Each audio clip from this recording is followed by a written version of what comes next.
அவங்க மேலே வழக்கு போட்டதில் அந்த திவ்யா கலர்ச்சிக்கும் மற்ற கார்த்திக்கு மற்ற ஆனந்த் 3 பேருக்கும் பிணை மனு தாக்கல் செய்து நாளை விசாரணைக்கு வருது. இன்றைக்கி பிணை மனு தாக்கல் செஞ்சுருக்கிறோம்.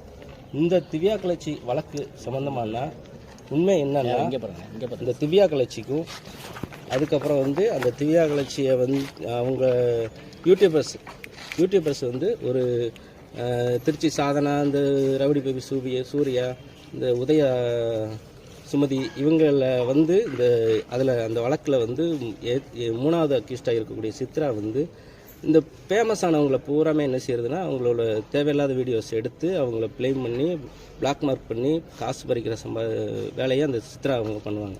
இந்த இதில் திவ்யா கலர்ச்சியை அவங்களுடைய மார்க்கெட்டை குறைக்கிறதுக்காக அந்த வழக்கு ஒரு வீடியோ கிரியேட் பண்ணுறதுக்காக என்ன செய்கிறாங்கன்னா, அவங்க சிறுலத்தூரில் இருக்கிற அத்தியுளத்தில் கார்த்திக்குங்கிற ஒரு அக்கா வீட்டில் வீடியோ எடுத்துக்கிட்டு இருக்கும்போது இங்கே அங்கே உள்ள சிறுவர்களெல்லாம் ஒன்று சேர்த்து அந்த சிறுவர்களை நீ திவ்யாவை எதிராக நீ ஒரு வீடியோ நான் சொல்கிற மாதிரி நீ செஞ்சேன்னா உனக்கு அதிகமான செல்ஃபோனு மற்ற பைக்கெல்லாம் வாங்கி தரேன்னு சொல்லி ஆசை வார்த்தைகளை பைகளை சொல்லிவிட்டு அவங்க இருவரும் அந்த வீடியோ போலீஸ்க்கும் எனக்கும் தான் தெரியும், வேறு யாருக்கும் தெரியாது.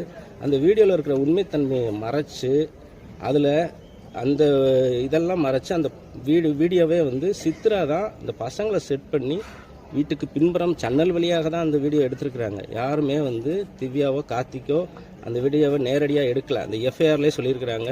பசங்களெல்லாம் ஒன்று சேர்த்து இந்த மாதிரி ஆபாசமாக சீண்டல் செஞ்சதாக எஃப்ஐஆரில் முதல் தகவல் எடுக்கல சொல்லியிருக்கிறாங்க. அது மாதிரி எதுவுமே கிடையாது. அவங்க எடுக்க சொன்னதாகவும் அதுக்கப்புறம் அந்த